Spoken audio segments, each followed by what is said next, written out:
नमस्कार दोस्तों, welcome back to my YouTube channel. मेरे इस यूट्यूब चैनल में आप सभी का स्वागत है। दोस्तों मैं लेके आया हूँ यह जीके की क्लास। दोस्तों यह जीके की क्लास रहने वाली है आपकी। अगर दोस्तों आप किसी भी कॉम्पिटिटिव एग्ज़ाम की तैयारी करते हैं तो यह क्लास आपके लिए अति महत्वपूर्ण रहने वाली है। अगर दोस्तों आप यूपी पुलिस की तैयारी करते हैं, जो दोस्तों यूपी पुलिस री एग्ज़ाम होने वाला है, क्या दोस्तों जो री एग्ज़ाम होने वाला है उसकी तैयारी करते हैं, या दोस्तों आप यूपीएसआई की तैयारी करते हैं, या आप दोस्तों एसएससी जीडी की तैयारी करते हैं, या दोस्तों आप एनटीपीसी की तैयारी करते हैं एनटीपीसी दोस्तों, या दोस्तों आप एनटीपीसी की तैयारी करते हैं, या दोस्तों आप किसी भी वनडे एग्ज़ाम कॉम्पिटिटिव एग्ज़ाम की तैयारी करते हैं, तो यह क्लास आपके लिए अति महत्वपूर्ण रहने वाली है। दोस्तों इसका एक एक प्रश्न आपके लिए अति महत्वपूर्ण रहने वाला है। तो दोस्तों बिना ही टाइम वेस्ट करते हुए हम चलते हैं पहले प्रश्न से और देखेंगे अंतिम प्रश्न तक। तो दोस्तों बने रहिएगा, पहले प्रश्न से अंतिम प्रश्न तक बने रहना है। कोई भी बीच में क्लास छोड़ करके मत जाना, एक एक प्रश्न आपके लिए अति महत्वपूर्ण रहने वाला है।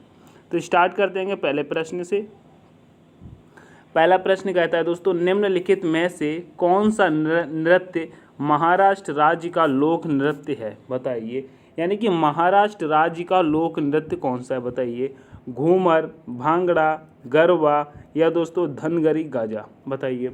अब आप लोग यहाँ पर समझ रहे होंगे, अगर हम दोस्तों घूमर की बात करते हैं दोस्तों, घूमर यह कहाँ का है दोस्तों? तो यह तो मेरे प्यारे दोस्तों राजस्थान का है। कहाँ का है दोस्तों? यह राजस्थान का घूमर है। अगर भांगड़ा की बात करते हैं दोस्तों, ये कहाँ का है दोस्तों? यह पंजाब का है। कहाँ का है? पंजाब का है। अगर गरबा की बात करते हैं दोस्तों, गरबा गुजरात का है। कहाँ का है? गुजरात का है। अब बस बचता है धनगरी गाजा, यह दोस्तों महाराष्ट्र का है। कहाँ का है? महाराष्ट्र का है। तो याद रखेंगे ऑप्शन नंबर डी हमारा करेक्ट हो जाएगा। क्या हो जाएगा? ऑप्शन नंबर डी हमारा करेक्ट हो जाएगा। ठीक है। अगर महाराष्ट्र से दोस्तों आपको और याद रखने हैं तो दोस्तों महाराष्ट्र से आप याद रखना क्या दोस्तों? महाराष्ट्र से याद रखना दोस्तों लावड़ी। क्या दोस्तों? लावड़ी याद रखेंगे। महाराष्ट्र से क्या याद रखेंगे? लावड़ी याद रखेंगे। और क्या याद रखेंगे दोस्तों? लावड़ी। दोस्तों तमाशा याद रखेंगे। क्या? तमाशा। तमाशा कहाँ का है दोस्तों? महाराष्ट्र का है। दोस्तों कोली याद रखेंगे। क्या? कोली। कोली कहाँ का है? ये भी महाराष्ट्र का है। और दोस्तों क्या याद रखेंगे? पोवाड़ा। क्या याद रखेंगे? पोवाड़ा कहाँ का है दोस्तों? ये भी महाराष्ट्र का है। उसके बाद दोस्तों नकटा आता है। क्या आता है दोस्तों? नकटा। क्या? नकटा की बात अगर करते हैं तो ये कहाँ का है? ये भी दोस्तों महाराष्ट्र का है। एक और लिखने की कोशिश करेंगे। क्या दोस्तों? लेजिम। अगर दोस्तों लेजिम की बात करते हैं, ये कहाँ का है? ये भी मेरे प्यारे साथियों महाराष्ट्र का लेजिम। ठीक है, याद रखेंगे। और दोस्तों एक और है दोस्तों। क्या दोस्तों? बताइए कौन सा है? एक और है दोस्तों, बताइए दोस्तों, बताइए उसका नाम क्या है? तो बताएंगे दोस्तों गोरीचा ललिता। क्या? गोरीचा ललिता। याद रखेंगे। क्या क्या नाम है दोस्तों? महाराष्ट्र का है, उसका नाम है गोरीचा ललिता। ऐसे लिखेंगे दोस्तों गोरीचा ललिता। गोरीचा ललिता याद रखेंगे। गोरीचा ललिता कहाँ का है दोस्तों? ये भी महाराष्ट्र का। ये सब याद रखने हैं आपको। ठीक है। तो नेक्स्ट देखते हैं प्रश्न नंबर नेक्स्ट देखेंगे। प्रश्न नंबर नेक्स्ट कहता है दोस्तों, कथक शब्द की उत्पत्ति निम्नलिखित में से किस शब्द से हुई है? बताइए। कथक शब्द की उत्पत्ति निम्नलिखित में से किस शब्द से हुई है? बताइए। कथा से, कथावाचक से, नृत्य मुद्रा से, या दोस्तों घंटी से? बताइए किससे हुई है? तो यहाँ पर राइट आंसर करेंगे दोस्तों, किससे हुई है? कथा से हुई है। किसकी? कथक की उत्पत्ति किस शब्द से हुई है? कथा से हुई है। अब दोस्तों कथा से एक नृत्य की और उत्पत्ति हुई है। किसकी? तो दोस्तों कहेंगे कथकली की। किसकी दोस्तों? कथकली। ठीक है, याद रखेंगे कथकली। कथकली की अगर पूछी जाती दोस्तों कथकली कहाँ का है, तो दोस्तों बताएंगे कथकली कहाँ का है? कथकली दोस्तों केरल का है। याद रखेंगे केरल का है। ठीक है। अगर बात करते हैं दोस्तों कथक कहाँ का नृत्य? बताइए। अगर कथक की बात करते हैं तो कथक की दोस्तों आप लोग बताएंगे कथक। यहाँ पर दोस्तों देखेंगे, अगर कथक की बात करते हैं तो दोस्तों इसे उत्तर भारत कहते हैं। क्या? उत्तर भारत का है। कहाँ का है? उत्तर भारत या दोस्तों इसे उत्तर प्रदेश कहते हैं। क्या? उत्तर प्रदेश या उत्तर प्रदेश का, जैसा आपको ऑप्शन में दिखाई दे लगाना। उत्तर भारत भी होता है इसका आंसर और दोस्तों उत्तर प्रदेश भी होता है।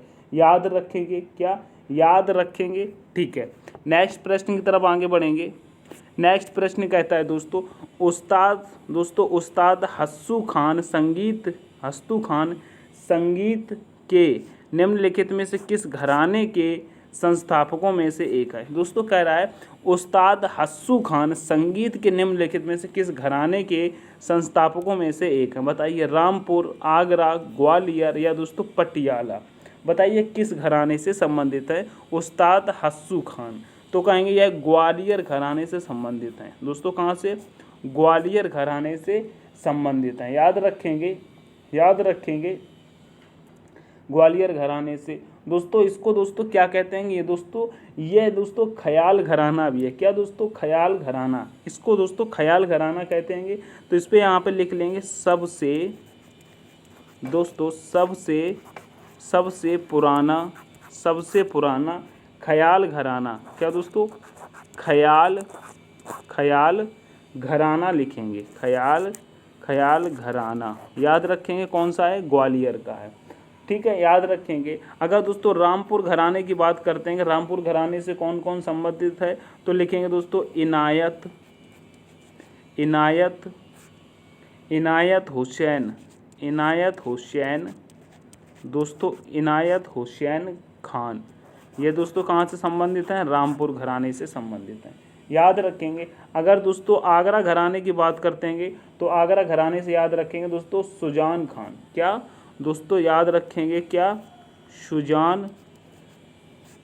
सुजान खान याद रखेंगे, ये आगरा घराने से। ठीक है, इतना आपको याद रखना है।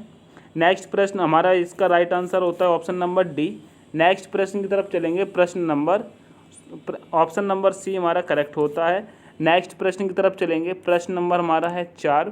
कह रहा है प्रसिद्ध भारतीय संगीतकार उस्ताद अलाउद्दीन खान का संबंध किस वाद्य यंत्र से है। बताइए किस वाद्य यंत्र से है। बताइए, सुरबहार से है, संतूर से है, सरोद से है या दोस्तों सितार से है। बताइए।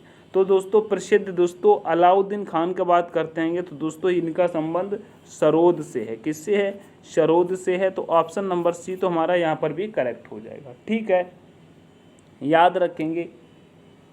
अगर दोस्तों हम बात करते हैं दोस्तों सुरबहार की बात करते हैं, सुरबहार से कौन कौन संबंधित है, तो दोस्तों कहेंगे इमरत खान। कौन दोस्तों? लिखेंगे, क्या लिखेंगे? इमरत खान का संबंध है। किसका? इमरत खान का संबंध है किससे? सुरबहार। और संतूर से बात करते हैं तो लिखेंगे दोस्तों, क्या लिखेंगे? अभय सोपोरी। क्या लिखेंगे दोस्तों? लिखेंगे अभय सोपोरी का संबंध किससे है दोस्तों? संतूर से। एक नाम और लिखेंगे दोस्तों, सुस्तम सोपोरी। क्या दोस्तों?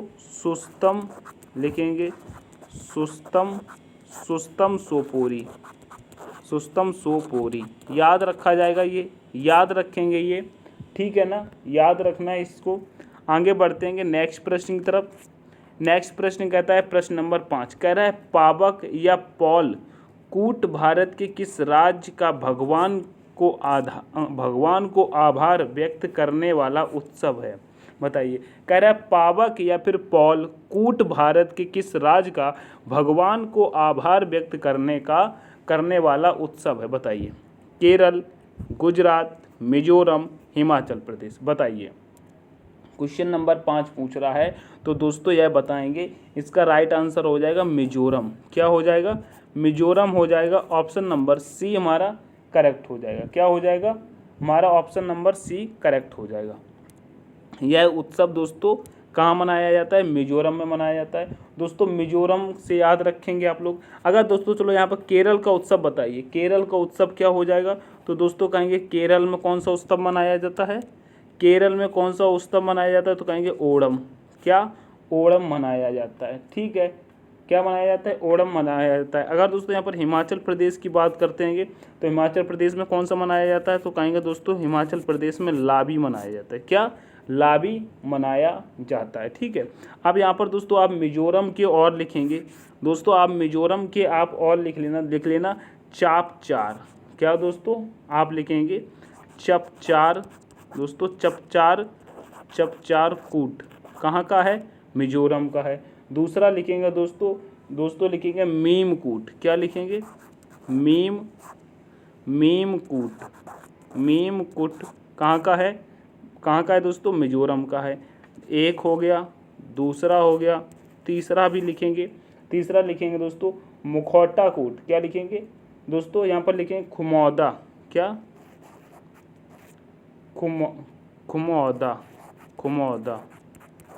खुमौदा कूट लिखेंगे।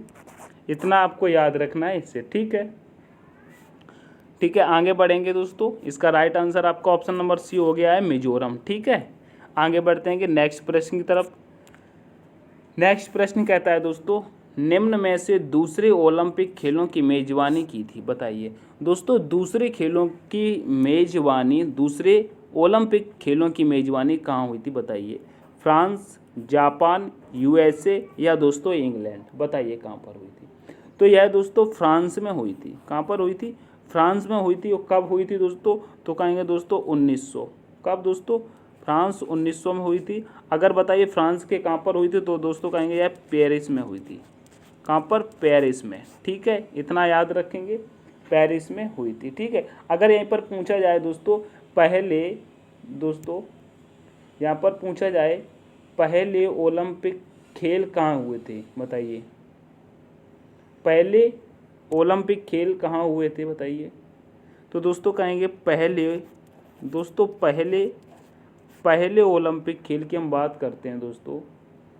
पहले दोस्तों ओलंपिक खेल की बात करते हैं तो यह दोस्तों 1896 में हुए थे। कब हुए थे, 1896 में हुए थे। कहाँ पर हुए थे, तो दोस्तों बताएंगे ये एथेंस में हुए थे। कहाँ पर हुए थे, एथेंस में हुए थे। याद रखेंगे इतनी बात को। आगे बढ़ते हैं कि नेक्स्ट प्रश्न कहता है दोस्तों, पुरुषों के लिए कबड्डी के मैदान की लंबाई चौड़ाई क्या होती है, बताइए। पुरुषों के लिए कबड्डी का जो मैदान होता है उसकी दोस्तों लंबाई चौड़ाई क्या होती है, बताइए। 13 से 10 मीटर, 14 मीटर 10 मीटर, 12 50 गुणे 10 मीटर, 14 मीटर गुणे 8 मीटर, बताइए। दोस्तों यहाँ पर पुरुषों की बात कर रहा है तो दोस्तों यहाँ पर हमारा राइट आंसर हो जाएगा 13 गुणे दोस्तों 10 मीटर। क्या, 13 गुणे 10 मीटर होती है दोस्तों पुरुषों के कबड्डी के मैदान की लंबाई चौड़ाई। याद रखेंगे, इतनी बात याद रखेंगे। चलो ठीक है, अगर यहाँ पर हम बात करते हैं दोस्तों महिला कबड्डी की बात करते हैं दोस्तों, किसकी दोस्तों, महिला की बात करते हैं, महिला कबड्डी की, तो दोस्तों कहेंगे क्या 12 गुणे 8 मीटर लंबाई चौड़ाई होती है। ठीक है, इतना याद रखेंगे। ठीक है, अब यहाँ पर बताएंगे दोस्तों कबड्डी में दोस्तों अगर पूछते हैं कबड्डी में प्लेयर कितने होते हैं, बताइए। तो कहेंगे कबड्डी में 7 प्लेयर होते हैं। कितने होते हैं, 7 प्लेयर कबड्डी में होते हैं। ठीक है, ऐसे ही क्रिकेट में पूछा जाता है तो क्रिकेट में 11 होते हैं। ठीक है, अगर वाटर पोलो की बात करते हैं दोस्तों, यहाँ पर दोस्तों अगर हम वाटर पोलो की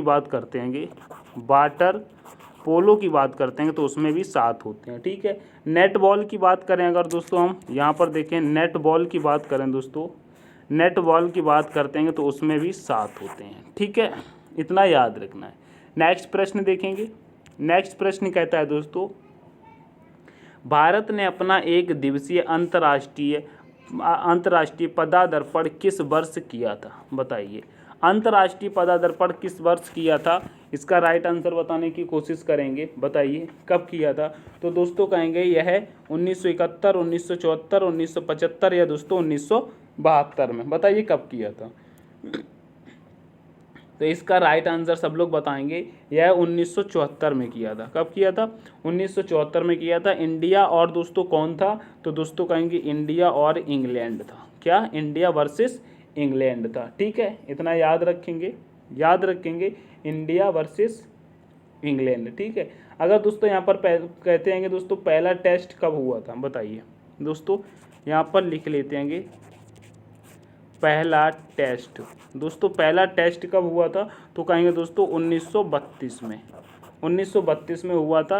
किसके साथ हुआ था दोस्तों, भारत और दोस्तों इंग्लैंड के बीच हुआ था। ठीक है, याद रखेंगे। अगर दोस्तों पहला T20 पूछते हैं दोस्तों, यहाँ पर हम दोस्तों बात करते हैं T20 की, तो T20 कब हुआ था दोस्तों, 2006 में हुआ था। 2006 में हुआ था। ठीक है, ठीक है, 2006 में हुआ था। अगर दोस्तों, ठीक है, इतना आपको याद रखना है। नेक्स्ट आगे देखते हैं, नेक्स्ट प्रश्न पे। नेक्स्ट प्रश्न कह रहा है दोस्तों, उत्तर प्रदेश में चंद्रप्रभा वन्य जीव अभ्यारण्य किस जिले में स्थित है, बताइए। ललितपुर, झांसी, चंदौली, बांदा। तो दोस्तों चंद्रप्रभा की बात कर रहा है, यह दोस्तों चंदौली में स्थित है। याद रखेंगे, चंदौली में स्थित है। Next option number C correct हो जाएगा। नेक्स्ट प्रश्न देखेंगे। नेक्स्ट प्रश्न कह रहा है दोस्तों, निम्नलिखित में से कौन सा भारत के संविधान का भाग विषय सही सुमेलित नहीं है, बताइए। सही सुमेलित नहीं है, इसमें से बताइए सही सुमेलित नहीं है, बताइए। अगर भाग थर्ड की बात करते हैं दोस्तों, भाग थर्ड में मौलिक अधिकार है, बिल्कुल सही बात है दोस्तों। कहाँ का मौलिक अधिकार है। अगर दोस्तों आर्टिकल की बात करते हैंगे, इसमें दोस्तों आर्टिकल की बात करते हैंगे, तो आर्टिकल दोस्तों इसमें आर्टिकल की बात करते हैंगे मौलिक अधिकार में, तो दोस्तों 12 से 35, कितना, 12 से 35 है। ठीक है। भाग अगर फोर्थ की बात करते हैंगे, राजनीति के निर्देशक सिद्धांत, दोस्तों राजनीति के निर्देशक सिद्धांत, तो दोस्तों ये भी सही है, बिल्कुल सही हो जाएगा। अगर यहाँ पर दोस्तों आर्टिकल की बात करते हैं, यहाँ पर आर्टिकल की बात करते हैं, तो यह कितना है दोस्तों, तो बताएंगे 36 से 51, कितना, 36 से 51। अगर दोस्तों भाग 5 की बात करते हैं, भाग 5 की, तो मौलिक कर्तव्य, तो दोस्तों यह गलत है। दोस्तों मौलिक कर्तव्य दोस्तों कहाँ पर दिए गए हैं, दोस्तों मौलिक कर्तव्य भाग में कौन से में दिए हुए हैं, मौलिक कर्तव्य की बात करते हैं, यह दोस्तों भाग कितने में दिए हैं, तो कहेंगे यह भाग 4 में है। ठीक है, भाग 4 में है। ठीक है। अब यहाँ पर कह रहा है भाग सेकंड में दोस्तों नागरिकता दी गई है, बिल्कुल सही बात है, नागरिकता दी गई है। अगर आर्टिकल की बात करते हैं, तो आर्टिकल कितना है दोस्तों, तो बताएंगे 5 से 11, 5 से 11। याद रखेंगे। तो हमारा राइट आंसर इसमें क्या हो जाएगा दोस्तों, ऑप्शन नंबर सी हमारा करेक्ट हो जाएगा। क्या हो जाएगा, ऑप्शन नंबर सी हमारा करेक्ट हो जाएगा। ठीक है। नेक्स्ट प्रश्न देखेंगे। नेक्स्ट प्रश्न कहता है दोस्तों, कह रहा है मिसिसिपी नदी किस देश में बहती है, बताइए। मिसिसिपी नदी किस देश में बहती है, जापान, ऑस्ट्रेलिया, यूएसए या दोस्तों जर्मनी। तो दोस्तों बताइएगा आप लोग, मिसिसिपी नदी कहाँ बहती है, बताइए। तो कहेंगे मिसिसिपी नदी यूएसए में बहती है। कहाँ पर दोस्तों, मिसिसिपी नदी कहाँ पर बहती है, यह यूएसए में बहती है। ऑप्शन नंबर सी करेक्ट हो जाएगा। नेक्स्ट प्रश्न देखेंगे। नेक्स्ट प्रश्न कह रहा है दोस्तों, कह रहा है 8वीं अनुसूची का संबंध किससे है, बताइए। 8वीं अनुसूची का संबंध किससे है, बताइए। अगर 8वीं अनुसूची की बात कर रहा है, तो बताइए राज्य विधान परिषद में स्थानों का आवंटन कौन सी अनुसूची में है, बताइए राज्य विधान परिषदों का आवंटन यह दोस्तों कौन सी अनुसूची में, तो कहेंगे यह चौथी अनुसूची में। किसमें दोस्तों, चौथी अनुसूची में, चौथी अनुसूची में। ठीक है, याद रखेंगे। शपथ या दोस्तों प्रतिज्ञान के प्रारूप की बात करता है दोस्तों, शपथ या प्रतिज्ञान, तो कहेंगे दोस्तों यह तीसरी अनुसूची में। किसमें दोस्तों, कहेंगे तीसरी अनुसूची में। ठीक है। अगर भाषाएं की बात करते हैं, तो यह 8वीं अनुसूची में। ठीक है। तो ऑप्शन नंबर सी हमारा करेक्ट हो जाएगा। ठीक है। अभी दोस्तों आप अगर आपसे पूछा जाए कि हमारे संविधान में भी कितनी भाषाएं हैं, तो कहेंगे दोस्तों 22 भाषाएं हैं। कितनी भाषाएं हैं दोस्तों, 22 भाषाएं। कितनी, 22 भाषाएं। याद रखेंगे, 22 भाषाएं। ठीक है। नेक्स्ट प्रश्न कहता है, प्रश्न नंबर 13 कह रहा है भारतीय संविधान के 6ठी अनुसूची के प्रावधान किस राज्य पर लागू होते हैं? बताइए। भारतीय संविधान के 6ठी अनुसूची के प्रावधान किस राज्य पर लागू होते हैं? बताइए। गुजरात, छत्तीसगढ़, त्रिपुरा या दोस्तों इनमें से कोई नहीं। तो दोस्तों मैं आपको बता दूं, जो 6ठी अनुसूची है किन किन राज्यों पर लागू होती है, तो आप यहाँ पर लिखेंगे दोस्तों, यहाँ पर लिखेंगे असम, किस पे? असम पर, और दोस्तों मेघालय, दोस्तों मेघालय, मेघालय, दोस्तों त्रिपुरा, क्या लिखेंगे?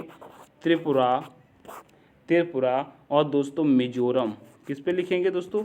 मिजोरम, मिजोरम, याद रखेंगे। तो दोस्तों हमारा इसमें से ऑप्शन में क्या मिलता है? तो ऑप्शन में दोस्तों त्रिपुरा मिलता है, तो याद रखेंगे त्रिपुरा यहाँ पर हमारा करेक्ट हो जाएगा। लेकिन 6ठी अनुसूची दोस्तों किस पे? असम, मेघालय, त्रिपुरा, मिजोरम पर लागू होती है। ठीक है, याद रखेंगे इतनी बात को। आगे बढ़ते हैं। नेक्स्ट प्रश्न कहता है मेरे प्यारे साथियों, नेक्स्ट प्रश्न कह रहा है निम्नलिखित में से कौन सा सही सुमेलित नहीं है? बताइए। निम्नलिखित में से कौन सा सही सुमेलित नहीं है?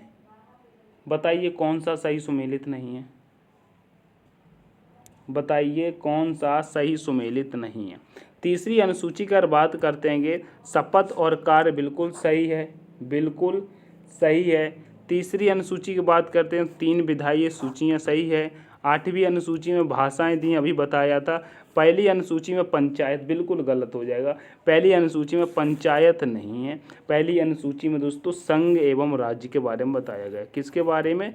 संघ व राज्य के बारे में बताया गया है। संघ व राज्य के बारे में बताया गया। अगर बात करता है दोस्तों, बात करता है पंचायत के बारे में, तो बताइए पंचायत किस में दिया गया है? तो पंचायत दोस्तों अनुसूची 11 में दिया गया है। पंचायत के बारे में किस में दिया है?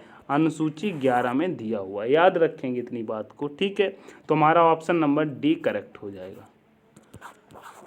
ऑप्शन नंबर डी इस प्रश्न का करेक्ट हो जाएगा। नेक्स्ट प्रश्न देखेंगे। नेक्स्ट प्रश्न कहता है दोस्तों, हमारा प्रश्न नंबर है 15। प्रश्न नंबर 15 कहता है दोस्तों, भारत की संघ सूची में कितने विषय सम्मिलित हैं? बताइए। भारत की संघ सूची में कितने विषय सम्मिलित हैं? 44, 47, 67 या दोस्तों 97? तो दोस्तों अगर ऑप्शन के अकॉर्डिंग देखा जाए यहाँ पर तो दोस्तों यहाँ पर आप हम लोग बताएंगे 97। कितने?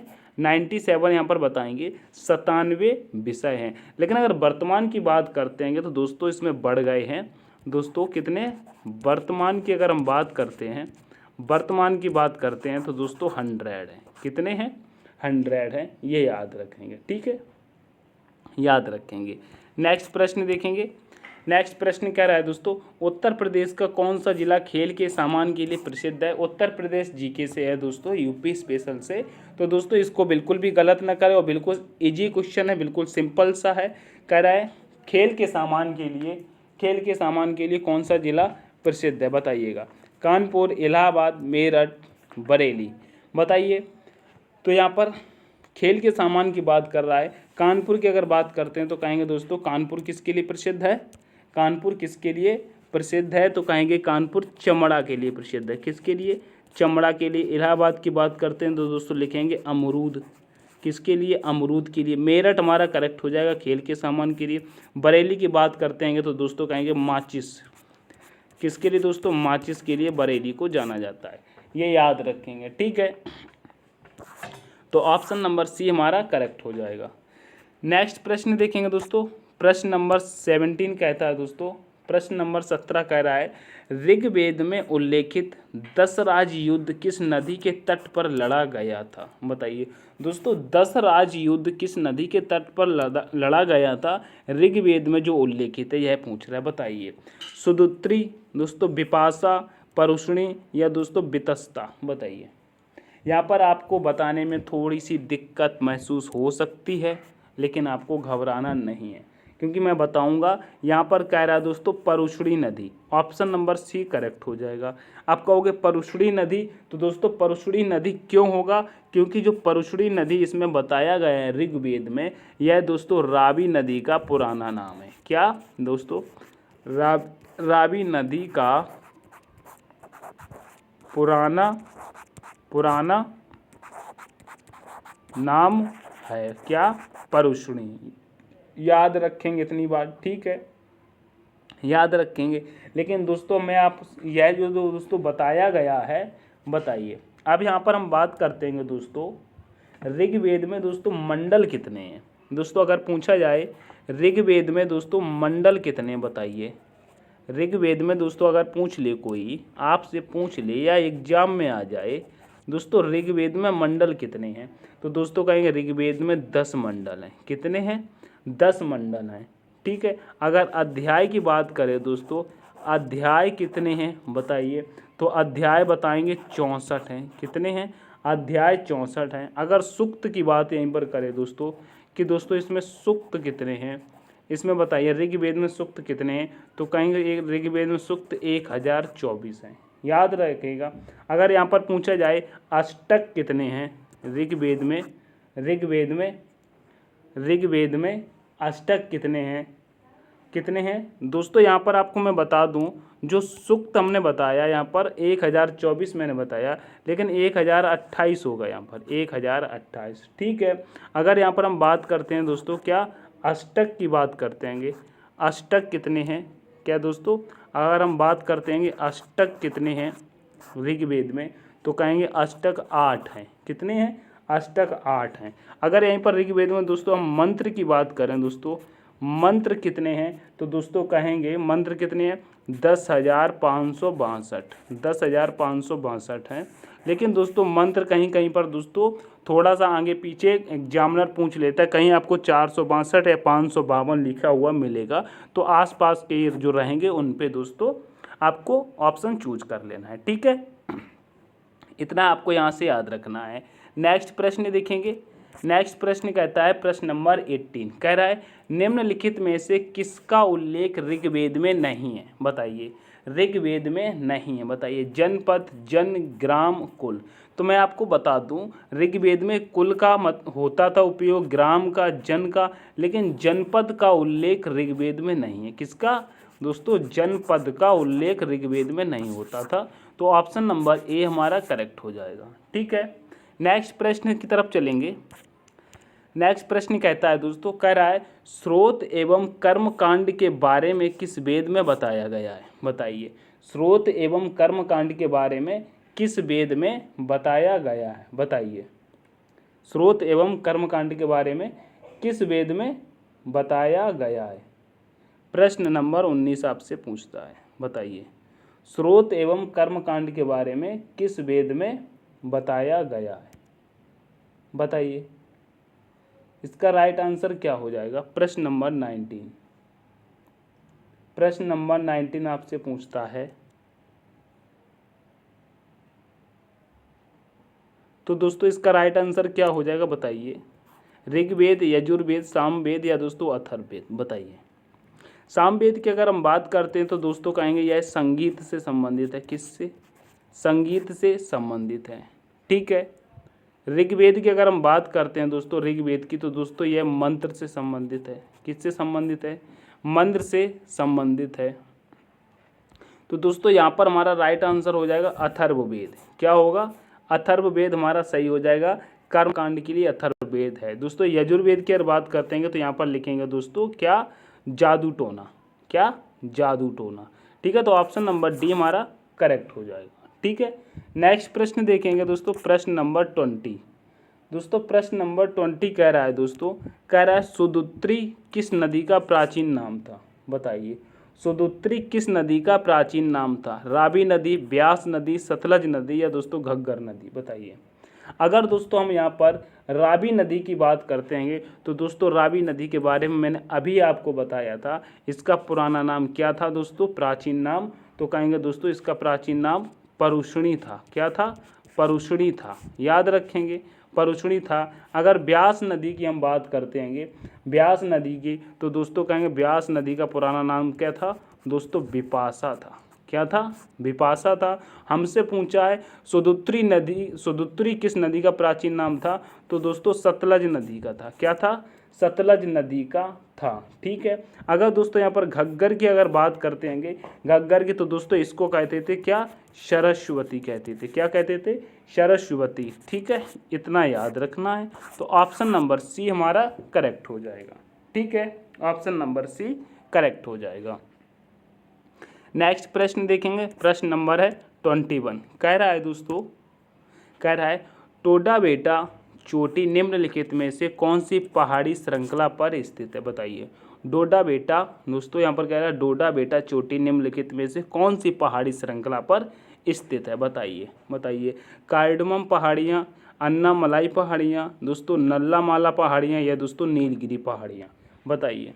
तो यहाँ पर कहेंगे जो डोडा बेटा चोटी है यह दोस्तों नीलगिरी पहाड़ियों पर स्थित है। कहाँ पर? नीलगिरी पहाड़ियों पर स्थित है, ठीक है। और नीलगिरी पहाड़ियों की यह दोस्तों सबसे ऊंची चोटी है दोस्तों। क्या यहाँ पर दोस्तों जो डोडा बेटा है वह दोस्तों नीलगिरी की सबसे ऊंची चोटी है। क्या?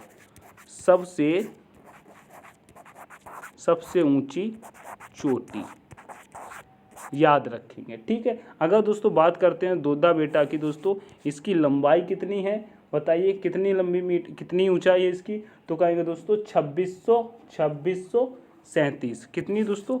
2637 मीटर।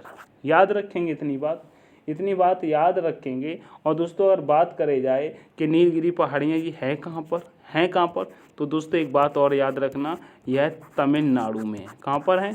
तमिलनाडु में, ठीक है। इतना याद रखेंगे। चलो आगे बढ़ते हैं। नेक्स्ट प्रश्न कह रहा है दोस्तों गुरु शिखर चोटी किस राज्य की सबसे ऊंची चोटी है। यहाँ पर के की जगह पे किस कर लेना दोस्तों। क्या? किस राज्य की, दोस्तों ऐसे लिख लेंगे, किस राज्य की, ठीक है। यहाँ पर ऐसे दोस्तों गुरु शिखर चोटी किस राज्य की सबसे ऊंची चोटी है, बताइए। तमिलनाडु, राजस्थान, नागालैंड या मध्य प्रदेश, बताइए। गुरु शिखर कहाँ की है, बताइए। अगर दोस्तों हम तमिलनाडु की बात करते हैं तो दोस्तों मैंने अभी बताया था तमिलनाडु की हमने आपको बताया था ना अभी। क्या बताया था? डोडा दोस्तों बताया था। क्या बताया? डोडा बेट्टा बताया था। डोडा बेट्टा चोटी यह तमिलनाडु की है, ठीक है। अगर दोस्तों राजस्थान की बात करते हैं तो गुरु शिखर राजस्थान की है, यह करेक्ट हो जाएगा। और नागालैंड की हम बात करते हैं, अगर नागालैंड की बात करते हैं तो लिखेंगे शारामती चोटी। क्या दोस्तों? लिखेंगे शारामती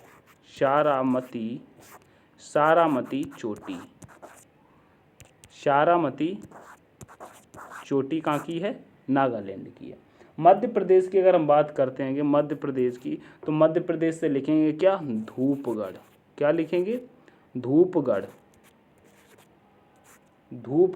चोटी कहाँ की है? मध्य प्रदेश की है। इतनी बात आपको याद रखना है, याद रखेंगे इतनी बात। आगे बढ़ते हैं। नेक्स्ट प्रश्न क्या आएगा दोस्तों?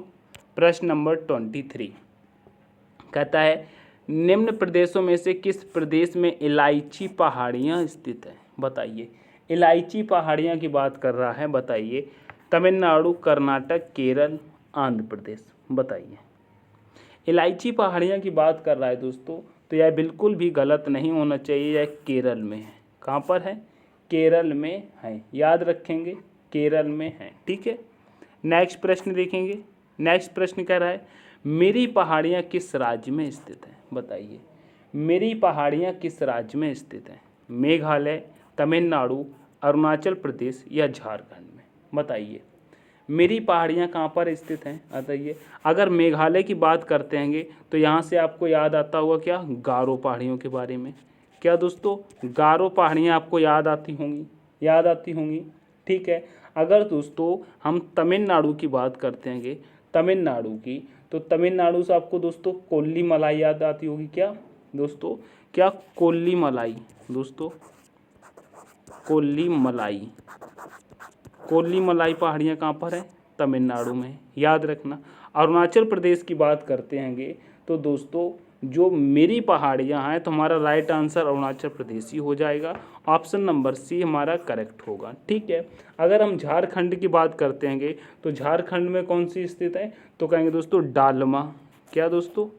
डालमा की बात आती है तो याद रखेंगे यह झारखंड में स्थित है। कहाँ पर स्थित है? झारखंड में। ये याद रखना है, चारों पॉइंट आपको मालूम पड़ गए, ठीक है। नेक्स्ट देखेंगे प्रश्न दोस्तों। नेक्स्ट प्रश्न स्टार्ट करते हैं। प्रश्न है 25 कह रहा है पटकाई की पहाड़ियाँ भारत को अलग करती हैं, बताइए। पटकाई की पहाड़ियाँ भारत को अलग करती हैं, बताइए। चीन, म्यांमार, पाकिस्तान, बांग्लादेश, बताइए किससे अलग करती हैं। तो दोस्तों पटकाई की पहाड़ी की बात की गई है, यह दोस्तों म्यांमार को अलग करती है। किसको? भारत को म्यांमार से, ठीक है। ऑप्शन नंबर बी करेक्ट करेंगे। नेक्स्ट प्रश्न की तरफ चलेंगे। नेक्स्ट प्रश्न क्या रहा है दोस्तों, भारत में वर्तमान राष्ट्रीय आय की गणना का आधार वर्ष है। बिल्कुल सिंपल है, बताइएगा। चारों ऑप्शन आपके पास हैं तो एकदम से बता देंगे 2011-12, ठीक है। आगे बढ़ेंगे। नेक्स्ट प्रश्न कहता है दोस्तों, भारत की राष्ट्रीय आय में किस क्षेत्र का योगदान सर्वाधिक है, बताइए। राष्ट्रीय आय में किस क्षेत्र का योगदान सर्वाधिक है, बताइए। कृषि क्षेत्र का, उद्योग क्षेत्र का, सेवा क्षेत्र का, या दोस्तों उपरोक्त में से कोई नहीं, बताइए। तो यहाँ पर राइट आंसर हो जाएगा मेरे प्यारे साथियों, कहेंगे सेवा क्षेत्र का। किसका? सेवा क्षेत्र का हो जाएगा। ऑप्शन नंबर सी हमारा करेक्ट हो जाएगा। क्या हो जाएगा? ऑप्शन नंबर सी हमारा करेक्ट हो जाएगा, ठीक है। नेक्स्ट प्रश्न देखेंगे, प्रश्न नंबर 28। प्रश्न नंबर 28 कहता है दोस्तों, हीटर की स्प्रिंग किस धातु की बनी हुई होती है। बिल्कुल सा सिंपल है, तांबा, नाइक्रोम, सिलिकॉन, टंगस्टन। तो एकदम बताएंगे ये तो नाइक्रोम की बनी होती है। बच्चे को याद रहता है कच्च, बिल्कुल नर्सरी क्लास का प्रश्न है ये।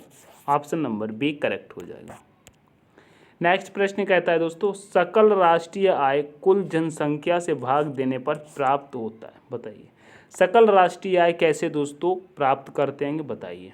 प्रति व्यक्ति उत्पाद, प्रति व्यक्ति उपयोग उपभोग, या प्रति व्यक्ति आय, या दोस्तों वास्तविक प्रति व्यक्ति आय, बताइए। बताइए कैसे करेंगे। तो दोस्तों यह कैसे होता है, यह होता है ग्रॉस नेशनल इनकम के बारे में बात कर रहा है।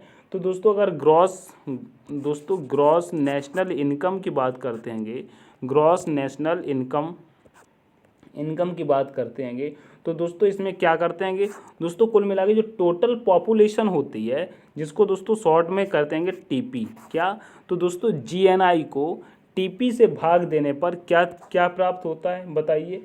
पर कैपिटल इनकम याद होती। क्या? Per capita income. क्या? पर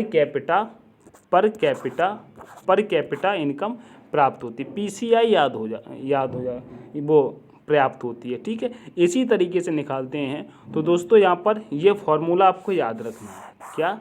ये फॉर्मूला याद रखना है दोस्तों, सकल राष्ट्रीय आय जनसंख्या से भाग देने पर जो प्राप्त होता है, ठीक है। तो यहाँ पर हमारा राइट आंसर क्या हो जाएगा, कहेंगे दोस्तों प्रति व्यक्ति आय। क्या? प्रति व्यक्ति आय हो जाएगा, ठीक है। ये आपको याद रखना है। नेक्स्ट प्रश्न की तरफ चलेंगे।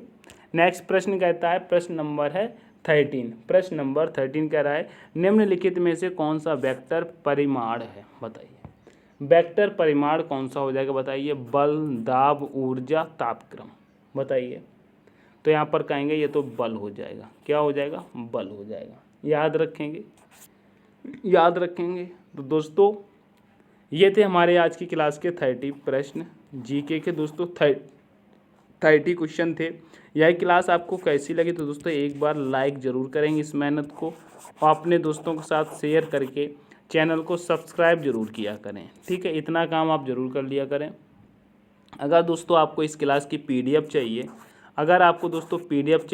तो डिस्क्रिप्शन में दोस्तों टेलीग्राम का लिंक दिया हुआ है, जहाँ से आप इस पीडीएफ को प्राप्त कर सकते हैं, ठीक है। तो दोस्तों इस क्लास को करते हैं यहीं पे समाप्त। मिलते हैं नेक्स्ट वीडियो में, तब तक के लिए take care, all the best, thanks for watching. जय हिंद, जय भारत, जय माँ सरस्वती।